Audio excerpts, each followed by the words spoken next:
Breaking news! What popular Santa was trespassed from a local shopping mall today? If you're thinking that one, you're probably right. Have you ever been fined for a woo? You might be able to get your money back.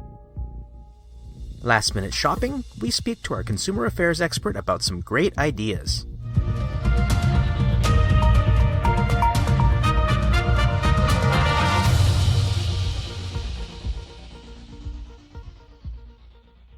Good evening, I'm Pip. Good evening, I'm Wolever Wolf, and here's our top story this evening. We begin tonight's broadcast with some breaking news. Santa Tiggs has been kicked out of a mall.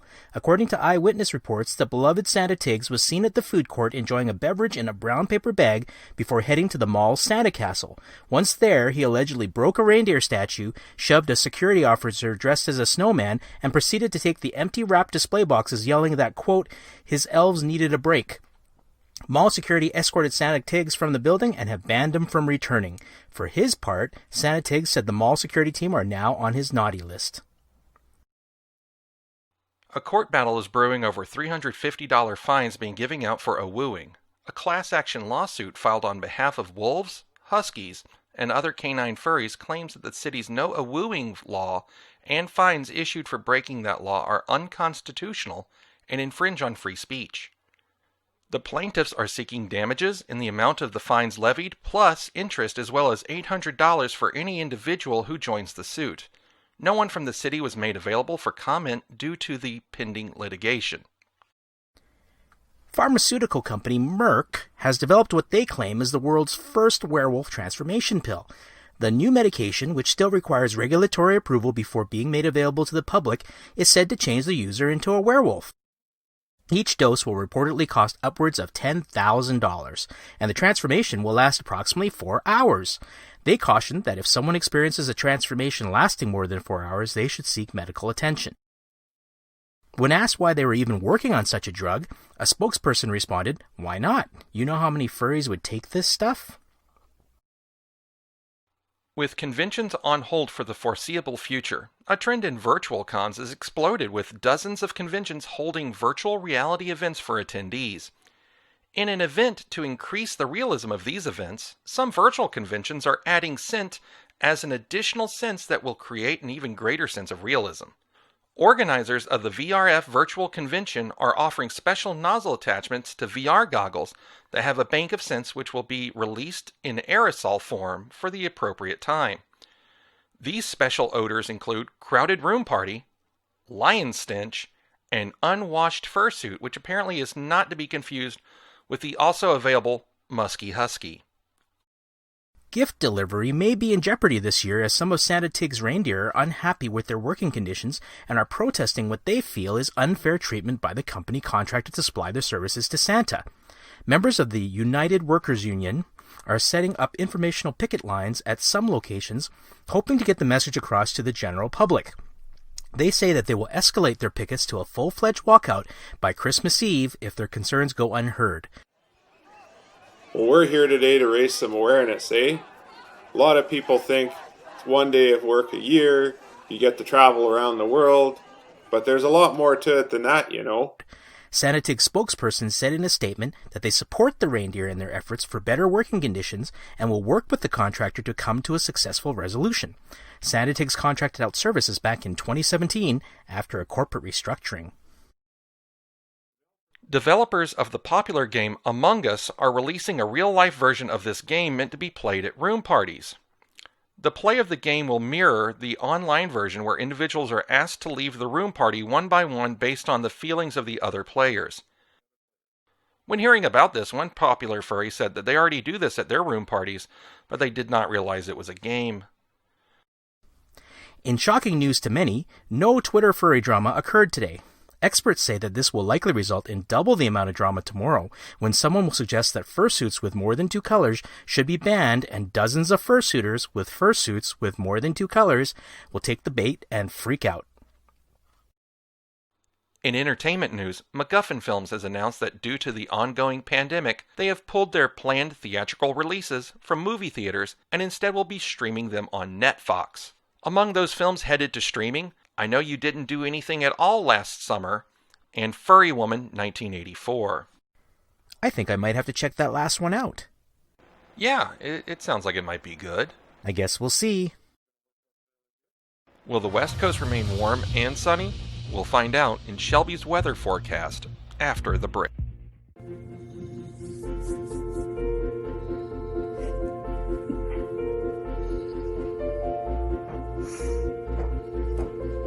It's donations to underdogs that help families like mine find the missing family members, like Beasley.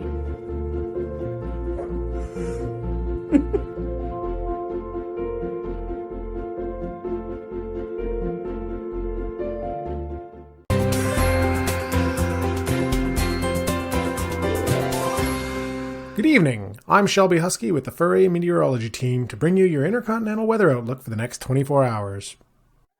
Starting on the East Coast, we have an area of low pressure moving in off the Atlantic, which will bring the potential for freezing rain and a 60% chance of furries. Meow, moving down the eastern United States. In the tri-state area, a lingering high pressure area will make for clear skies and light winds for the next couple of days. That will extend across the Great Lakes into the Midwestern United States, which can expect similar conditions. Heading down to the Carolinas, an area of low pressure moving up through the Gulf of Mexico is expected to bring with it moderate to heavy precipitation, so we can expect it to be raining cats and dogs for at least the next 48 hours. Heading across to the western side of the United States, the high and low pressure areas appear to be randomly moving now with absolutely no rhyme or reason, implying variable conditions through the Las Vegas area. Now, in typical newscaster style, I'll make pointless swooping gestures with my paw before we move into the prairie region, where we have an Arctic high-pressure area moving in, which is expected to bring clear and sunny skies all the way into the upper part of the region for the next day or so until this area of low pressure from the Gulf of Alaska slides in and across the region, bringing warm, moist air, which will bring a 60% chance of precipitation. I want to take a moment to remind everyone that I'm just a dog and have absolutely no idea what I'm doing. Let's look at the weather conditions for tomorrow. Vancouver can expect mostly sunny skies with scattered cloud cover and high winds throughout the day, tapering off into the evening and the overnight as the low pressure area starts to die out. Washington State, former home of rainforest, can expect moderately clear and sunny skies for once. Chance of furries is minimal for the foreseeable future. Moving down the coast into Northern California region, we continue to see mild conditions which can be expected across into Nevada and Utah, both of which are seeing above average seasonal conditions for this time of year. Now into central Alberta, we can expect to see frosting with glazed conditions making for a slippery commute into work.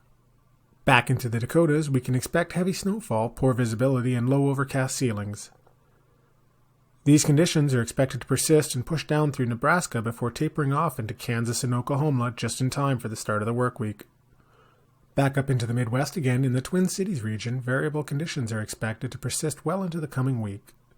These conditions are expected to deteriorate moving across the Great Lakes into Ontario, where that low-pressure region is going to bring more precipitation, which is expected through Quebec and up into the Maritimes. Folks out east can expect to see rain, which will gradually turn into the white stuff. And yes, I do mean snow.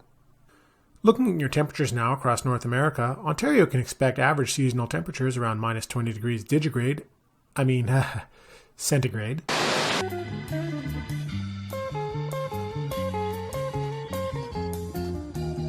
Saskatchewan can expect cold conditions and severe boredom as the snow continues into next week, as I point randomly at a spot in the middle of the province. Similar conditions expected for Alberta as we move across the Rockies into the Vancouver area, those sunny skies bringing warmer conditions all the way up the BC coast. Moving through Washington and Oregon into the Bay Area, seasonal temperatures can be expected throughout California. Over to Nevada, it looks like our luck is changing. Either that or a volcano just erupted. Just kidding, folks. Warm air coming across through the mountains will make for similar conditions through Nevada. The Midwest can expect cold and snowy conditions ranging between 10 degrees and hell freezing over as that area of low pressure continues to hang around. Back into Colorado, temperatures are expected to be above average for this season, reaching a high of 50 degrees. Texas and Oklahoma will see seasonal temperatures as well. Warm temperatures are expected down through the Carolinas and down into Georgia and Florida, though rainy conditions throughout the day may put a damper on your weekend plans. Back up into the Midwest and the tri-state area, cooler temperatures will prevail with that high-pressure area causing variable cloudiness and the possibility of isolated rain showers throughout the Pittsburgh area. I'm Shelby, your weather dog, signing off and wishing you happy holidays.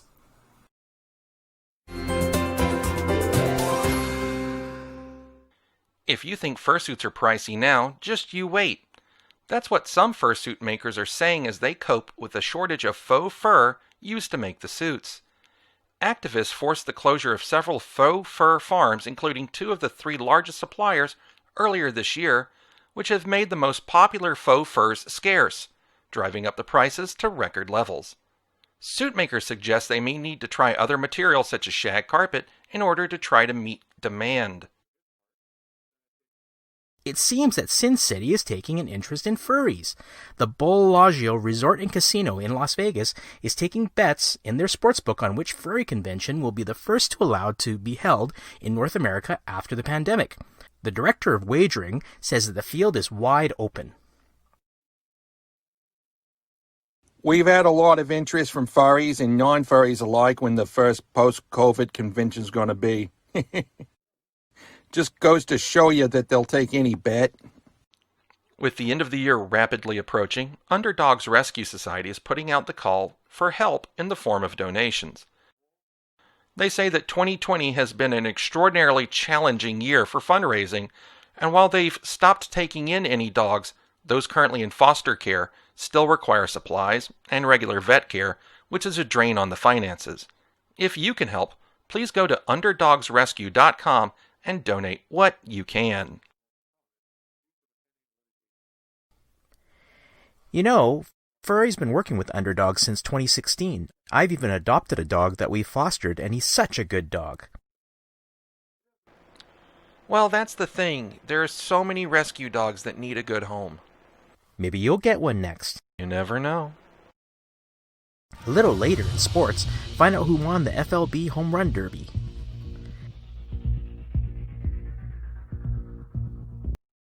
Hi, I'm Naboa.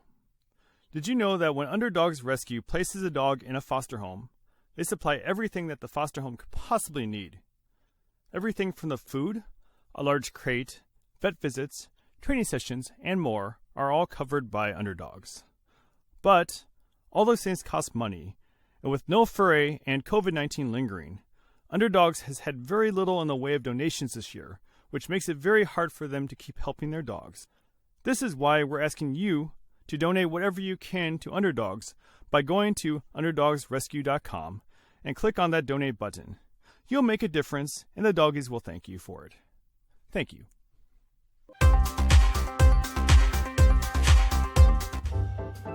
Welcome back. We're here with our consumer affairs expert, Ruff Colley, and he's going to be telling us a bit about last-minute Christmas gift ideas. So, Ruff, we're just a few days away from Christmas. Some of our viewers maybe haven't finished their shopping. What kind of last-minute gifts can you suggest that would be great for furries? Well, thanks for having me on the show here, Pip. It's a fabulous opportunity to be here and show off some of these great gifts for the holidays.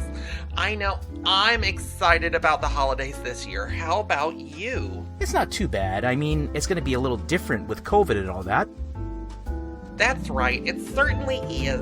And we need to have some joy again in our lives, because, after COVID. So let's do that. So why don't you tell us about some of the things you brought to show us? Now for traditional Christmas gift giving, there's always the gift that you can give anyone that has it, but everyone still always loves it. It is, you'll never guess, balls! Now, who doesn't love a good ball, right? Well, I do. These are fantastic gifts. They're easy to find. They're great for that last minute gift for someone that you might have missed on your Christmas gift list originally, but still want to find something for them at that last minute. So where do you get a ball like that? Well, this is easy to find anywhere. You can pretty much go to any sporting goods store, or you can go to the mall, or wherever you like. They're very easy to find, and they're very economical as well. They come in several different shapes and sizes and colors. Well, probably not such shapes because they're balls, but balls. They might be difficult to wrap, I can imagine. Well, maybe. It might be a little bit of a giveaway as to what they are, but you can always get creative. That's what gift bags are for. Exactly. Yes, that's right. Okay, what's next? What else did you bring? Well, another popular gift, it seems to have been picking up steam on the fashion scene in the past few years, are sunglasses. Oh, yes, sunglasses. And there are many different styles that you can get too. Regular ones, or you can get the fancier ones. And this is something that you know is very handy to have. It's a really good fursuit accessory to have, but also, if it is actually sunny out, they do help with that, and they look just really cool when you're out and about. Even with not many events these days, we can still wear them around the house, and they just make you look really cool, and they're oh so fashionable. They're fabulous. And they protect against UVA and B. Yes, they do, and you can even get them polarized, and those are good as well. So yeah, sunglasses, fantastic gift. They may not be the cheapest gift giving out there, but they're worth every penny. What else have we got here? So another gift item that furries seem to love is bandanas. Ooh. And like sunglasses, these come in many styles and colors and patterns. Well, sunglasses don't come in patterns, but I digress. But basically, you can find a bandana to fit any furry character. It's their personality. They're just really neat. And these are super handy because they're so easy to get. So many places sell them, and so inexpensive, and they look great. All right. Well, just in case any of you see Toby in the shot, he's our little visiting dog. He's one of our interns. He's still learning the ropes right now, so if you see him, this is perfectly normal. He's just our studio dog. All right, let's continue on. Here, I'll put those away for you. Thank you very much. So another good one, and I know there are some of you really into this kind of thing, are inflatables. And you can get all different kinds of inflatables. You know, there's not just donuts, but you can get all sorts of things. We even had a fire hydrant inflatable here, but Toby, the intern, found it, and, well... Anyway, they're really something nice, and as I say, some furries really seem to enjoy these. So if you have a friend on your list that is one of those people, I'm sure they'd love it very much if you got them one of these. So, can these be used as flotation devices? Oh, well, possibly. I mean, it depends on your size of the inflatable and the size of the furry, I suppose. But I'm sure you can get away with riding one of these, right? At the very least, it'd be comfy sitting in it, right? Oh, for sure. They're handy. And what's nice about them is that when you deflate them, they're very small, easy to put away, so easy to wrap as a gift. They'll be really easy to put inside of like a small box or even an envelope. All right, okay. What about for the foodie fur? What do you have for that? That is a good question, Pip. So definitely, I mean, everyone likes food, right? I mean, who doesn't love food? So what you can do is, well, there are several options for them. Now, we can either go with something sweet, or we can go with something salty. But either way, both of these are good. So here's a piece of bacon, which is tasty. Really nice. And then on the sweet side, here's a cookie, for example, but you can get plenty of other types of sweets. What about bacon-wrapped chocolate chip cookies? Well, you know, you could be creative. There's always a fabulous possibility. Take a bacon, take a chocolate chip cookie, and then wrap them together, and that's a good idea. But chocolate is not good for dogs. That's what everybody says. But you know, like, speaking from a dog's perspective, I still like chocolate. I don't know about you, Pip, but I still love chocolate because, you know, we like to try everything, right? But our intern probably shouldn't have any chocolate. Probably not. Maybe not for him. Mainly because he's a bit younger and smaller and stuff. Okay. What about the non-physical gift ideas? So if you're thinking about something a little bit more creative, something more from the heart, what do you have for that? Well, sure, you know, Pip, I have lots of suggestions for our viewers on that. The big one is hugs.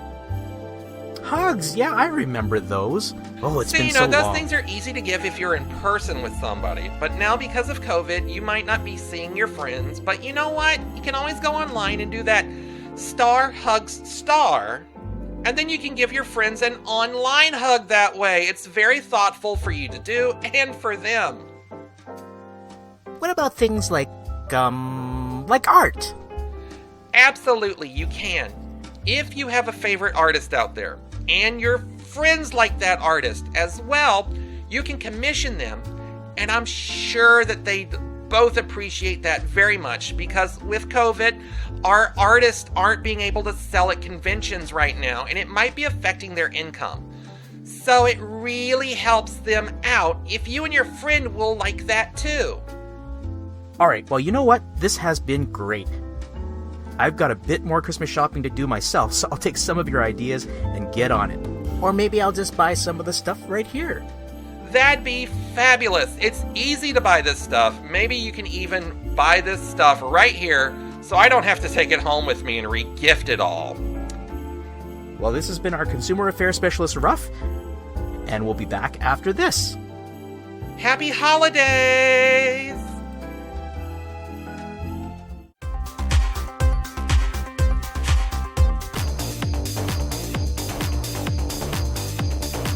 Good evening, everybody. I'm Strypes at the Furry TV Sports Center.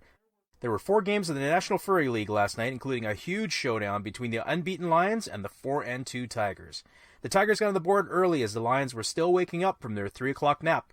On the ensuing play, the Lions managed to score after the Tigers knocked the ball off the table for no reason. It was all tied up after the first half.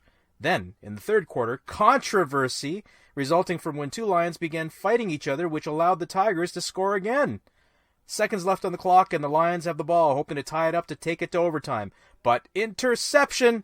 And the Tigers win this one 21-15. Other scores last night: Raccoons steal one from the Bucks 19-17.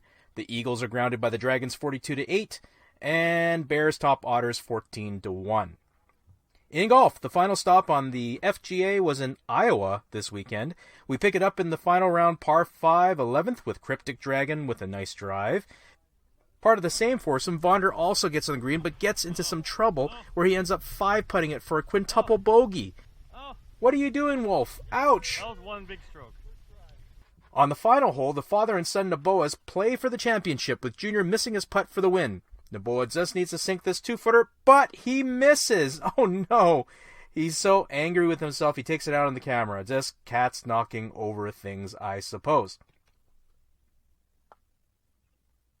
Tryouts are being held by the National Ball Association this week, with prospects working out at their own homes due to restrictions caused by the global pandemic. League Commissioner Ed B. Colley told Furry TV News that the safety of their athletes is paramount, and they would work with local health officials to ensure that they are meeting all safety guidelines. In baseball news, at the Furry League All-Star festivities, the canines beat the felines, but no one really cares because it's all about the home run derby. Several star players absolutely crushed it in the aforementioned derby, including the powerful Exile Haskun with his bat flip. Nikomon also hit a ball or two, and finally, Naboa, fresh off his golfing loss, wins the derby with that dinger. Meanwhile, I just wanted to let you know I'm doing the sports because with COVID, league sports aren't happening, so I'm out of a reffing job. But I'll be fine, so you all stay safe, healthy, and I'll be back to call penalties on you before you know it. And that's a look at sports. Thanks, Strypes. I guess that's all for the news. Thank you for tuning in. Hey, have you ever wondered what reindeer do to get ready for the big night? Well, you're about to find out. Have a good night. See you next time. Stay fuzzy. Have a good night.